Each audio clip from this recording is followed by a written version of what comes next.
അസ്ലമോയമാണ്. നവകേരളം ബ്ലോഗിലേക്ക് എല്ലാവർക്കും സ്വാഗതം. നമ്മൾ കാസർഗോഡ് ജില്ലയിലെ ചെറുപുഴയിലാണുള്ളത്.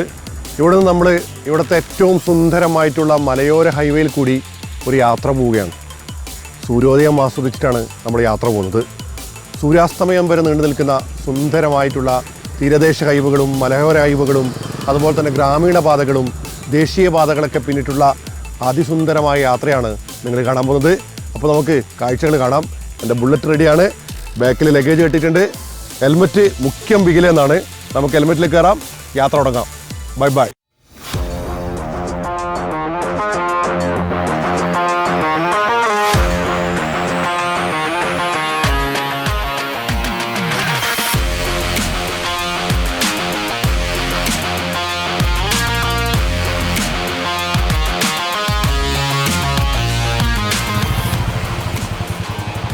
ബൈക്ക് യാത്രകളുടെ ഏറ്റവും വലിയ പ്രത്യേകത എന്ന് പറഞ്ഞു കഴിഞ്ഞാൽ നമുക്കിങ്ങനെ റോഡിൽ കൂടി നാട് കണ്ട് യാത്ര ചെയ്യാൻ പറ്റും.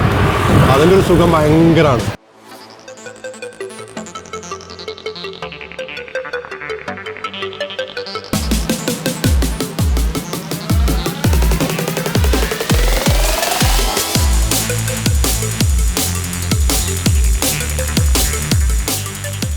നമ്മൾ ചെറുപുഴ പാലം, അതായത് കണ്ണൂരിന്റെയും കാസർഗോഡിനെയും ബന്ധിപ്പിക്കുന്ന പാലം അല്ലേ? വളരെ സുഖകരമായിട്ട് ആളുകൾക്ക് പെട്ടെന്ന് യാത്ര ചെയ്യാൻ പറ്റുന്നുണ്ടല്ലോ ഇപ്പൊ പുതിയ റോഡ് നല്ല വൃത്തിയായപ്പോഴത്തേന് ഇഷ്ടംപോലെ യാത്രാ കാര്യങ്ങളൊക്കെ വല്ലാതെ സമയം കുറെ നമുക്ക് ലാഭിക്കാൻ പറ്റുന്നുണ്ട്. കുറേ ലാഭിക്കാൻ പറ്റുന്നുണ്ട്. കാസർഗോഡേക്ക് പോകാനൊക്കെ എളുപ്പമാണ്. കച്ചവടമൊക്കെ എങ്ങനെ പോകുന്നുണ്ട്? അപ്പോൾ കച്ചവടം ജോറ് ബാർ അല്ലേ? കച്ചവടം ജോറ് ബാർ എന്ന് പറയുന്നത്. അപ്പോൾ നമ്മൾ പറഞ്ഞു വരുന്നത് ഇത്രയേ ഉള്ളൂ. വികസനം വരുമ്പം അല്ലെങ്കിൽ യാത്രകളും അതുപോലെ തന്നെ റോഡൊക്കെ നമ്മൾ മനോഹരമാകുമ്പോൾ ഉണ്ടാകുന്ന ഏറ്റവും വലിയ ഗുണമെന്ന് പറഞ്ഞു കഴിഞ്ഞാൽ അതുമായി ബന്ധപ്പെട്ട് നടക്കുന്ന ഒരുപാട് ചെറുകിട കച്ചവടക്കാരും അതുപോലെ തന്നെ വഴിയോര കച്ചവടക്കാരും ഒക്കെ അങ്ങനെയുള്ള എല്ലാവർക്കും വലിയ രീതിയിലുള്ള ഉന്നമനവും വലിയ രീതിയിലുള്ള വികസനവും ഉണ്ടാവും.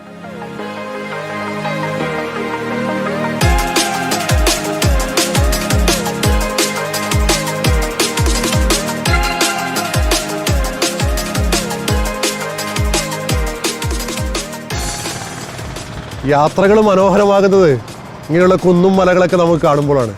നമ്മൾ ദൂരെ കാണുന്ന ഒരു മലയോട് കാണുന്നില്ല, ആ യാത്ര ചില സ്ഥലങ്ങളിൽ നമ്മളിങ്ങനെ ഇരിക്കും. ഇതിൻ്റെ ഏറ്റവും വലിയ പ്രത്യേകത എന്ന് പറഞ്ഞു കഴിഞ്ഞാൽ നിങ്ങൾക്കറിയാം, ദ്രുതഗതിയിലാണ് കേരളത്തിൻ്റെ വികസന കുതിപ്പ് ഈ മേഖലകളിൽ വരുന്നത്.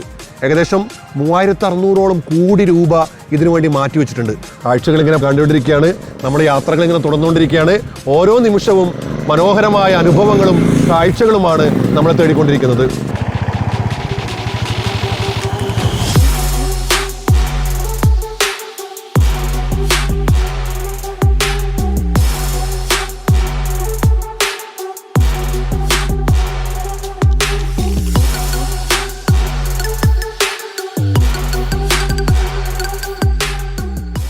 കാസർഗോഡ് നന്താര പദവിയിൽ നിന്നും ആരംഭിച്ച് തിരുവനന്തപുരം പാറശാലയിൽ അവസാനിക്കുന്ന മലയോര ഹൈവേ, ഏകദേശം 1333 കിലോമീറ്റർ ദൈർഘ്യമുള്ള മലയോര ഹൈവേ, അതിൻ്റെ ഏകദേശ പണികളൊക്കെ പൂർത്തീകരിച്ചു കൊണ്ടിരിക്കുകയാണ്. അതിൻ്റെ സുന്ദരമായ കാഴ്ചകളിൽ കൂടിയാണ് നമ്മൾ യാത്ര പോയിക്കൊണ്ടിരിക്കുന്നത്. ഞങ്ങൾ കാസർഗോഡ് ജില്ലയിലെ ചിറ്റാരിക്കൽ എന്നുള്ള സ്ഥലത്താണ് ഉള്ളത്. ഇവിടെ കുറച്ച് ഓട്ടോ ചേട്ടന്മാരുണ്ട്. സാധാരണക്കാരുടെ ഒരു സംഭവമാണ് ഓട്ടോ. അപ്പം ഓട്ടോക്കാർ അവർക്ക് എത്രത്തോളം ഈ റോഡിനെ കൊണ്ട് ഗുണമുണ്ടായിട്ടുണ്ട്, എന്താണ് ഇത് വന്നതിന് ശേഷമുള്ള മാറ്റം വന്നതിനെ കുറിച്ചൊക്കെ നമ്മൾ സംസാരിക്കുന്നത്. ചേട്ടൻ്റെ പേരെന്താണ്? സാം. ഈ മലയോര ഹൈവേ വന്നതിന് ശേഷം നിങ്ങൾക്ക് എങ്ങനെയാണ്? നല്ല വഴിയൊക്കെ ആയതുകൊണ്ട് കുറച്ച് സമാധാനമുണ്ട്. മെയിൻ്റനൻസ് ഒന്നും ഇപ്പോൾ ഇല്ല, അല്ലെങ്കിൽ പണ്ട് കുണ്ടും കൂടി ആയതുകൊണ്ട് കുറച്ച് മാറ്റങ്ങളുണ്ട്. അതിനേക്കാൾ കുറേ മാറ്റങ്ങളുണ്ട്. എന്താ പേര് ചേട്ടൻ്റെ? റോയ്. പണ്ട് എങ്ങനെയായിരുന്നു ഈ റോഡൊക്കെ? പണ്ട് റോഡ് ഭയങ്കര കുണ്ടും കുഴിയായിരുന്നു, കൂടെ പോകാൻ പറ്റില്ല. അപ്പോൾ പ്രത്യേകം ശ്രദ്ധിക്കുക, റോഡുകളൊക്കെ അതിമനോഹരമാണ്. പക്ഷേ ഏറ്റവും വലുതായിട്ട് നിങ്ങൾ ശ്രദ്ധിക്കേണ്ടത് നമ്മുടെ ജീവനാണ്. ജീവൻ്റെ വില നമ്മളൊരിക്കലും പണയം വെക്കാൻ പാടില്ല. ഓട്ടോക്കാരോടൊക്കെ സംസാരിച്ചപ്പോൾ മനസ്സിലായ കാര്യം എന്ന് വെച്ച് കഴിഞ്ഞാൽ നമ്മുടെ റോഡിൻ്റെ വികസനം, അത് മലയോര ഹൈവേയുടെ വികസനം വളരെ നല്ല രീതിയിൽ സാധാരണ ജനങ്ങളിലേക്കും എത്തുന്നുള്ളതാണ്. സ്വാഭാവികമായിട്ടും എല്ലാവർക്കും പെട്ടെന്ന് എത്താനും അതുപോലെ തന്നെ കുണ്ടും കുഴിയില്ലാത്ത റോഡിൽ കൂടി പോകുമ്പോൾ സ്വാഭാവികമായിട്ടും വണ്ടിയുടെ മെയിൻ്റനൻസ് കോസ്റ്റും ഇടയ്ക്കിടയ്ക്ക് വർക്ക്ഷോപ്പ് പോകുന്ന കാര്യങ്ങളൊക്കെ കുറയാൻ പോവാണ്. അതിസുന്ദരമായിട്ടുള്ള നമ്മൾ വിദേശത്തൊക്കെ കാണുന്ന പോലെയുള്ള മനോഹരമായ ഹൈവേകൾ, വളരെ നല്ല രീതിയിലുള്ള ഡ്രൈനേജ് സിസ്റ്റം, ഈവണ് തീരദേശ ഹൈവേയിലേക്കുള്ള യാത്രകളൊക്കെ നമ്മൾ പ്ലാൻ ചെയ്യുമ്പോൾ പോലും സൈക്കിളിനടക്കം പുതിയ കാലഘട്ടത്തിൽ സൈക്കിളിൽ യാത്ര ചെയ്യുന്ന ആളുകളൊക്കെ ഉണ്ട്. അവർക്കടക്കം ഉപയോഗിക്കാൻ പറ്റിയ യാത്രാ സൗകര്യങ്ങളാണ് ഗവൺമെൻറ് മുന്നോട്ട് വെക്കുന്നത്. അതിൽ കൂടി വികസനം ഉണ്ടാകുന്നു, സാധാരണ ജനങ്ങളിലേക്ക് വലിയൊരു മാറ്റം കൊണ്ടുവരുന്നു.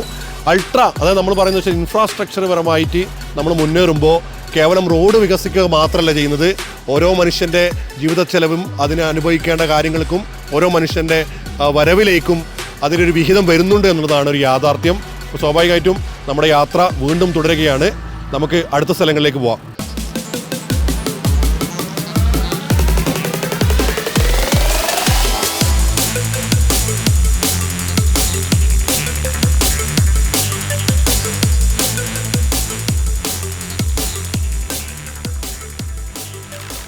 നമ്മൾ ചിറ്റാരിക്കൽ നിന്ന് മാലോത്തോട് പോകുന്ന റോഡ്, നമ്മൾ രണ്ട് റോഡും നമ്മൾ നോക്കുമ്പോൾ ചെറിയൊരു വ്യത്യാസം കാണാൻ പറ്റും.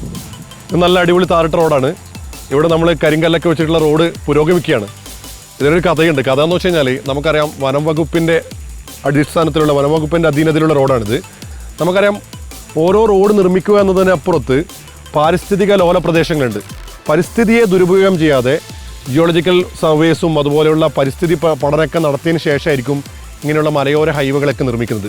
സ്വാഭാവികമായിട്ടും അതിൻ്റെ പെർമിഷനും അതിൻ്റെ പഠനത്തിനുമൊക്കെ ഇങ്ങനെയുള്ള ഒരുപാട് സമയം നീണ്ടുപോകുന്ന സംഭവമുണ്ട്. എന്നിട്ടും വളരെ ദ്രുതഗതിയിൽ ഇങ്ങനെയുള്ള ചെറിയ ചെറിയ പ്രദേശങ്ങളിലൊക്കെ ഇതിപ്പം പെർമിഷനായി അതിൻ്റെ പണികൾ തുടർന്നുകൊണ്ടിരിക്കുകയാണ്.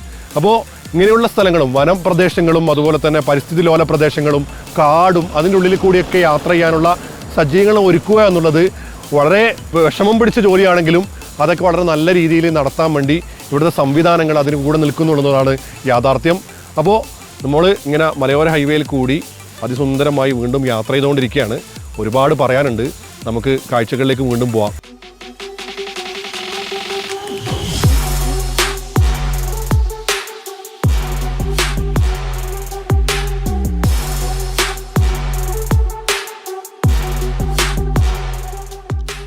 നമ്മൾ ഏറ്റവും കൂടുതൽ മനസ്സിലാക്കേണ്ട ഒരു കാര്യം എന്ന് വെച്ച് കഴിഞ്ഞാൽ, നമ്മൾ ഹൈവേ നിർമ്മിക്കുക, അത് പലതരത്തിലുള്ള ഹൈവേകളുണ്ട്. തീരദേശ ഹൈവേകൾ, മലയോര ഹൈവേകൾ, ഗ്രാമീണ പാതകളൊക്കെ. ഈ മലയോര ഹൈവേൻ്റെ ഏറ്റവും വലിയൊരു പ്രത്യേകത അല്ലെങ്കിൽ ഏറ്റവും വലിയ കോംപ്ലിക്കേഷൻ എന്നുള്ളത് നമ്മൾ മനസ്സിലാക്കേണ്ടത്, നമുക്കറിയാം, നമ്മളൊക്കെ കുടിയേറ്റത്തിൻ്റെ ഭാഗമായിട്ട് ഓരോ സ്ഥലത്ത് താമസിക്കുന്നവരാണ്. കുടിയേറ്റത്തിൻ്റെ ഏറ്റവും കൂടുതൽ കാരണം എന്ന് വെച്ച് കഴിഞ്ഞാൽ ഈ കാർഷിക വിളകളും നാണ്യവിളകളും തേടി നമ്മുടെ പൂർവികർ പല ദിക്കുകളിൽ നിന്ന് പല ദിക്കുകളിലേക്ക് യാത്ര ചെയ്തിട്ടുണ്ട്. അങ്ങനെ പല മലയുടെ മുകളിലും കുന്നിൻ്റെ മുകളിലും മനുഷ്യന് അവൻ്റെ ആവാസ വ്യവസ്ഥ രൂപീകരിച്ചിട്ടുണ്ട്. അങ്ങനെ ഒരു 4-5 കുടുംബം അല്ലെങ്കിൽ 10-40 കുടുംബം, ഒരു മല കഴിഞ്ഞ് അടുത്തൊരു മലയിലേക്ക് കുടുംബം. അപ്പോൾ ഒരു വികസനത്തിൻ്റെ ഏറ്റവും വലിയ കാര്യമെന്ന് പറയുന്നത് ഈ മലയിൽ ജീവിക്കുന്ന മനുഷ്യൻ്റെ അടുത്തേക്കും റോഡും വൈദ്യുതിയും വെള്ളവും എത്തിക്കുന്നുള്ളതാണ് ഏറ്റവും വലിയ കാര്യം. ഗവൺമെൻറ് അല്ലെങ്കിൽ സർക്കാർ സംവിധാനത്തെ സംബന്ധിച്ചിടത്തോളം അവർ നേടുന്ന ഏറ്റവും വലിയൊരു ബുദ്ധിമുട്ടെന്ന് പറഞ്ഞു കഴിഞ്ഞാൽ ഈ സ്ഥലങ്ങളിലേക്കുള്ള റോഡ് ചെത്തിയുണ്ടാക്കുക, മല തുരന്നുണ്ടാക്കുക, കുന്നും മലയും ചെത്തിയുണ്ടാക്കി അതിൽ കല്ലും മണ്ണും മറ്റുള്ള കാര്യങ്ങളൊക്കെ നമ്മൾ ഉണ്ടാക്കി അങ്ങോട്ടേക്ക് റോഡ് നിർമ്മിക്കുക എന്നുള്ളത് ഒരു സർക്കാർ സംവിധാനത്തെ സംബന്ധിച്ചിടത്തോളം ഏറ്റവും കോസ്റ്റ്ലിയായ സംഭവമാണ്. നമ്മൾ 1 കിലോമീറ്റർ തുറസ്സായ പാതയിൽ കൂടി ഒരു റോഡ് ഉണ്ടാക്കുന്നതും 1 കിലോമീറ്റർ മല തുറന്നുണ്ടാക്കുന്ന റോഡിൻ്റെയും ദൈർഘ്യവും അതിൻ്റെ കോസ്റ്റും നമ്മൾ ചിന്തിച്ച് കഴിഞ്ഞാൽ നമുക്ക് മനസ്സിലാക്കാൻ പറ്റും. എന്നിട്ടും കേരളത്തിലെ 13 ജില്ലകളിൽ കൂടി അതിസുന്ദരമായിട്ടുള്ള മലയോര ഹൈവേ നിർമ്മിച്ചു പോകുന്നത് നിങ്ങൾക്ക് കാണാൻ പറ്റും. ഓരോ മനുഷ്യൻ്റെ ജീവിതത്തിലേക്കും ഓരോ മലയുടെ മുകളിലും ജീവിക്കുന്ന മനുഷ്യൻ്റെ കുടുംബത്തിലേക്കും റോഡ് ഉണ്ടാവുക, അവരുടെ വീട്ടിലേക്കും സ്വന്തം വാഹനം എത്തുക എന്നുള്ളത് ഏറ്റവും സുന്ദരമായ അനുഭവമാണ്.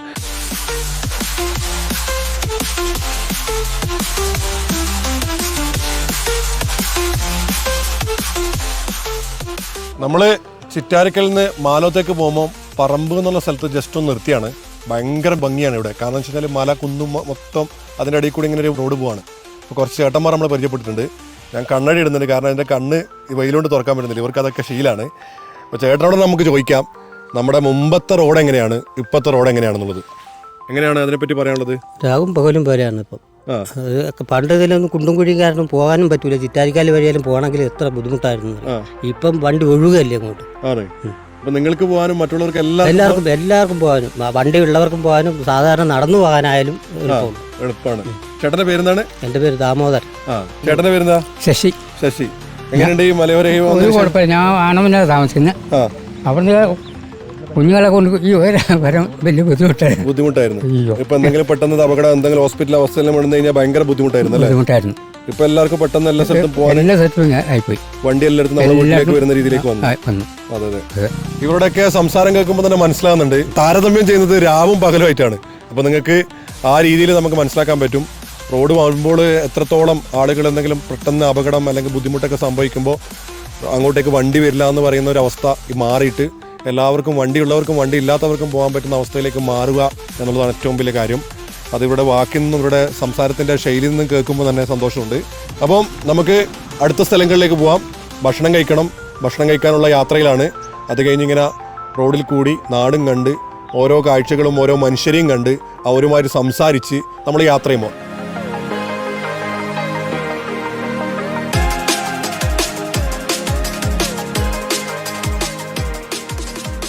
അങ്ങനെ നമ്മൾ ചെറുപുഴ, ചിറ്റാരിക്കൽ, മാലോമൊക്കെ കഴിഞ്ഞ് നമ്മളിങ്ങനെ യാത്ര തുടർന്നുകൊണ്ടിരിക്കുകയാണ്.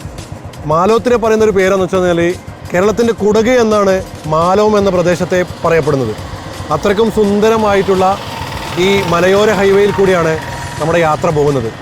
മലയോര ഹൈവേൻ്റെ ഏറ്റവും വലിയ പ്രത്യേകത എന്ന് പറഞ്ഞു കഴിഞ്ഞാൽ സഞ്ചാരികൾക്ക് ഏറ്റവും സുന്ദരമായ കാഴ്ചകൾ നൽകുന്നതോടൊപ്പം തന്നെ ചരക്കു ഗതാഗതം, അതുപോലെ തന്നെ നാഷണൽ ഹൈവേയുടെ ആ തിരക്കൊഴിഞ്ഞ് കുന്നും മലയിലൂടെയൊക്കെ യാത്ര ചെയ്യാൻ വേണ്ടി ആഗ്രഹിക്കുന്നവർക്ക് ഈ മലയോര ഹൈവേ ഉപയോഗിക്കാൻ പറ്റും.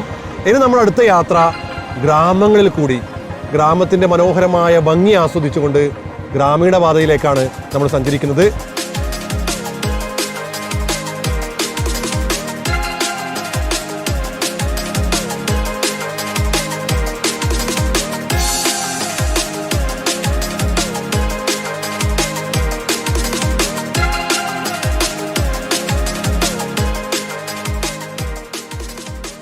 നമ്മൾ കയ്യൂർ ചീമേനി അതുപോലെ തന്നെ വെസ്റ്റ് എളേരി 2 പഞ്ചായത്തുകളെ ബന്ധിപ്പിക്കുന്ന പെരുമ്പട്ടപ്പാലം.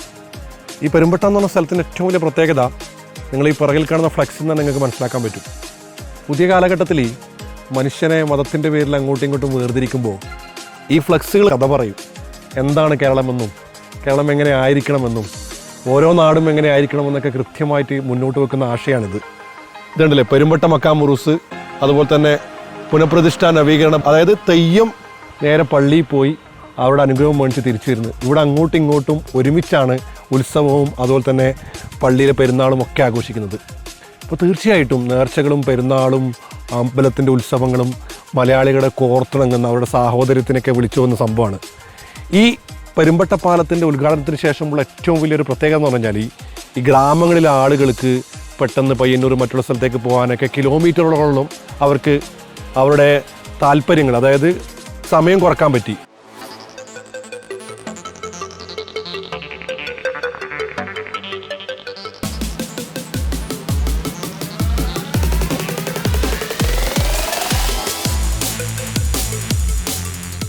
ഇന്ന് വാഹനമുള്ള ഏത് വ്യക്തിക്കും എല്ലാ സമയവും പോകാൻ പറ്റുന്ന രീതിയിലേക്ക് പുതിയ റോഡുകളും പാലങ്ങളും നിർമ്മിച്ചത് കൊണ്ട് വികസനപരമായിട്ട് ഗ്രാമങ്ങളിലെ മനുഷ്യർക്കും അതുപോലെ തന്നെ ദൈനംദിന ആവശ്യങ്ങൾക്ക്, തൊഴിലുകൾക്കും, പഠിക്കാനും പോകുന്ന വിദ്യാർത്ഥികൾക്കും ഒക്കെ വളരെ നല്ല രീതിയിലാണ് ഇങ്ങനെയുള്ള സംവിധാനങ്ങൾ വരുന്നത്. അപ്പോൾ തീർച്ചയായിട്ടും ഓരോ ഐസൊലേറ്റായി പോകുന്ന ഓരോ പഞ്ചായത്തുകളും ഓരോ സ്ഥലങ്ങളും പലപ്പോഴും ഇങ്ങനെ ബന്ധിപ്പിക്കുമ്പോൾ രണ്ടും ഒരുമിച്ചാകുന്നു. അതിനേക്കാളുപരി ഏറ്റവും നല്ല രീതിയിൽ അവർക്ക് അവരുടെ കാര്യങ്ങൾ നിറവേറ്റാനും അതുപോലെ തന്നെ മറ്റൊരു സ്ഥലത്തേക്ക് പോകാനും എത്തിപ്പെടാനും മറ്റുള്ള സൗകര്യം പാലങ്ങൾ വഹിക്കുന്നു എന്നുള്ളതാണ് ഏറ്റവും വലിയ യാഥാർത്ഥ്യം.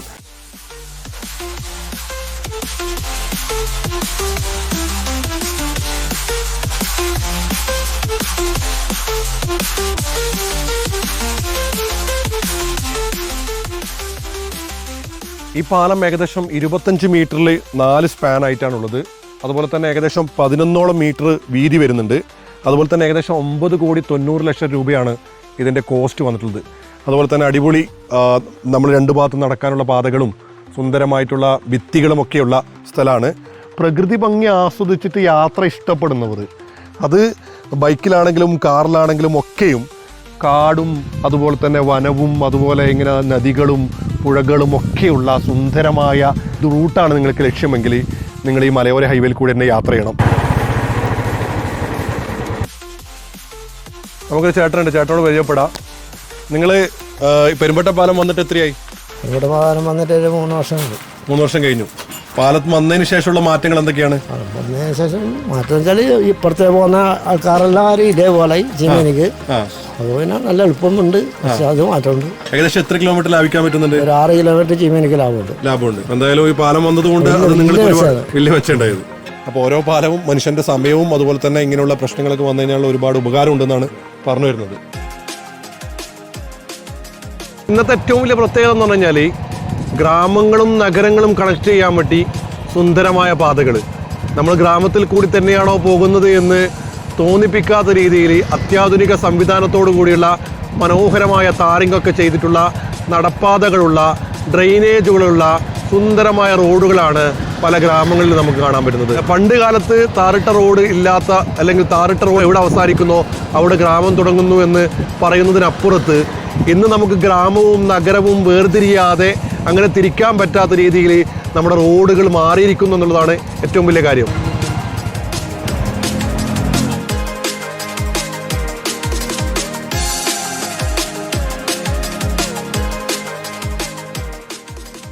കാസർഗോഡ് ജില്ലയിലെ ഗ്രാമീണ മേഖലകളെ, അതിൻ്റെ സമ്പദ്ഘടനയെ ഏറ്റവും കൂടുതൽ ഉത്തേജിപ്പിക്കുന്നതാണ് ഈ ഗ്രാമങ്ങളിലൂടെയുള്ള റോഡുകൾ.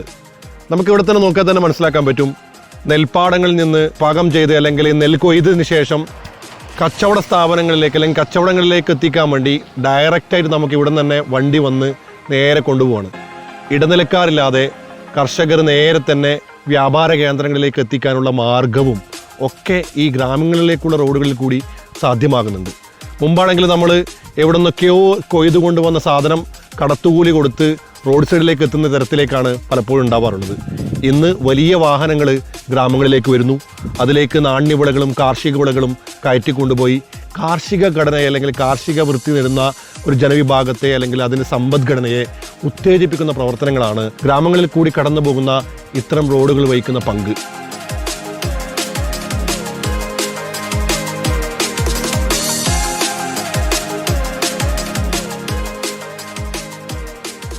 കാസർഗോഡ് ജില്ലയിൽ തന്നെ ഏറ്റവും സുന്ദരമായ ഒരു പ്രദേശത്താണ് ഞാനുള്ളത്. ഇതൊരു ബ്രിഡ്ജാണ്, എന്നാൽ നിങ്ങൾക്ക് റെഗുലേറ്ററി സെറ്റപ്പൊക്കെ കാണാൻ പറ്റും. ഇത് പാലായി റെഗുലേറ്റർ കം ബ്രിഡ്ജ് എന്നാണ് പറയപ്പെടുന്നത്.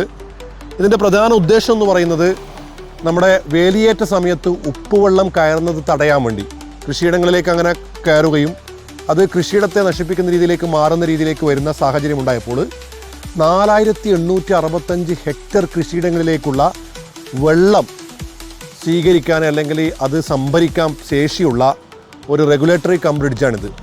ഇതിന് ഏറ്റവും വലിയ പ്രത്യേകത എന്ന് പറഞ്ഞു കഴിഞ്ഞാൽ ഏഴിമല നേവൽ ബേസിലേക്ക്, അതുപോലെ തന്നെ ഈസ്റ്റ് ആൻഡ് വെസ്റ്റ് എരോളി പഞ്ചായത്തുകളിലേക്ക്, അതുപോലെ ചെറുവത്തൂർ CRPF ക്യാമ്പിലേക്ക്, ഇങ്ങനെയുള്ള സ്ഥലങ്ങളിലേക്കൊക്കെ വെള്ള സ്രോതസ്സായിട്ട് ഇത് മാറുന്നുണ്ട്.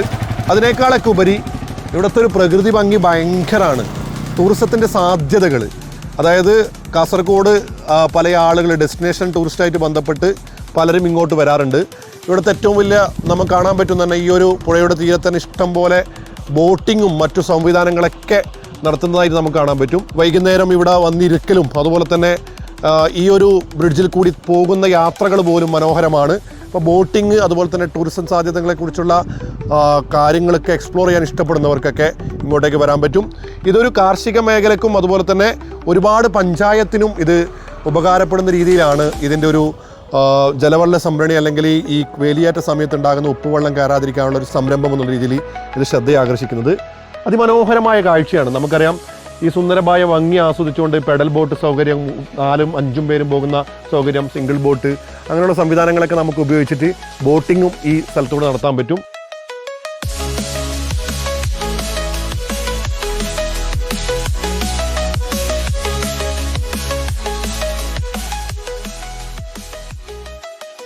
കാസർഗോഡ് ജില്ലയിൽ NH66 ഏകദേശം 83 കിലോമീറ്ററാണ് നടക്കാൻ പോകുന്നത്.